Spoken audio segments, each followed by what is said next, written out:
dhahabu iliyofichika kwenye maombi, na tunamwangalia Sulemani katika wiki hii yote kwa ujumla. Nikumbushe hapa ya kwamba katika maisha ya Sulemani alirudi madhabahuni kule Gibeon. Wafalme wa kwanza sura ya 3 mstari wa 4. Ukisoma unakutana na Sulemani alirudi madhabahuni, na kitu ambacho alirudi nacho ndicho ambacho kilimtengeneza na kilimfanyia yeye kuonekana ni mtu wa maana kule Gibeon. Sulemani alirudi na kitu ambacho kinaitwa unyenyekevu. Nikwambie tu, kwa nini tunazungumza dhahabu? Dhahabu ni kati ya kitu ambacho kimekuwa adimu katika maisha yetu haya. Dhahabu ni kati ya kitu ambacho ukikipata maisha umeyapata. Ukikipata umejipata. Kati ya kitu ambacho Sulemani alikuwa nacho katika maisha yake, unyenyekevu. Na ndio maana hata anaulizwa kwamba kitu gani ambacho Sulemani anatamani utendewe. Kitu ambacho Sulemani anazama nacho ni kumwomba Bwana ampatie kwanza hekima. Lakini kumbuka hii, kati ya dhahabu ambayo leo imekuwa adimu ni unyenyekevu. Unyenyekevu leo ni kati ya kitu ambacho kimekuwa adimu katika ulimwengu wetu. Unyenyekevu.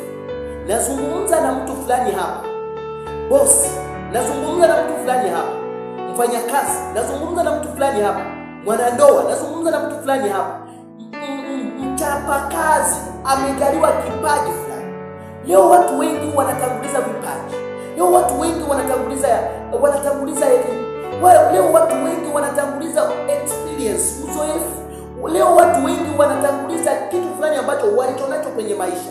Niukumbushe, hii ni sura hii tunaiangalia katika kitabu chetu hiki cha Ellen G. White Player, sura ya 11, na tunakutana Sulemani hapa. Anatukumbusha kati ya dhahabu ya kipekee kwenye maisha yangu na kwenye maisha yako ni unyenyekevu. Nyenyekeeni chini ya mkono wa Mungu ulio hodari, ili Mungu awainue kwa wakati wake. Jifunzeni kwangu, kwa maana mimi ni mnyenyekevu na mpole wa moyo. Yesu Kristo anatoa onyo na anatoa taarifa ya siku hii ya leo.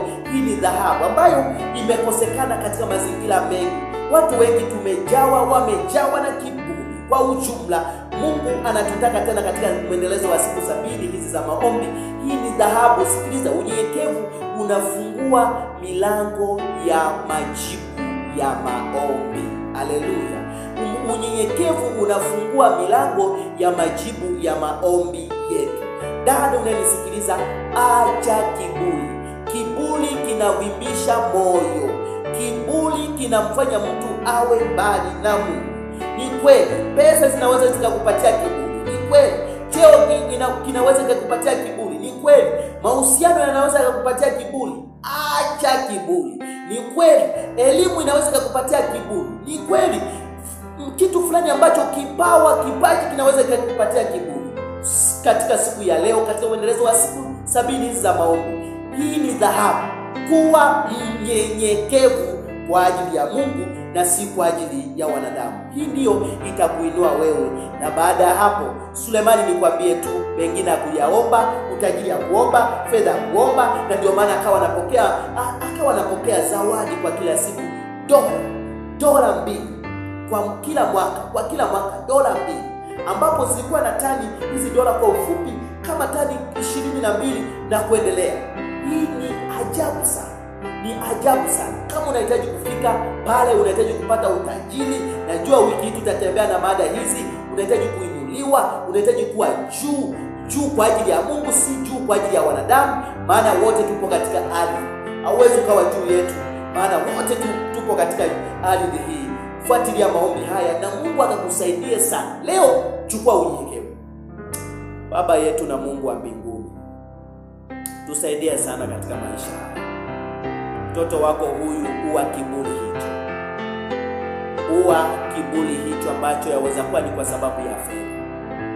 Sulemani anabaki kuwa ni kama mfano wetu katika siku ya leo, ya kwamba hili utuinue na tuweze kuipata dhahabu iliyofichika kwenye maombi kwa ajili ya kujibiwa maombi yetu, ni kuwa wanyenyekevu mbele zako.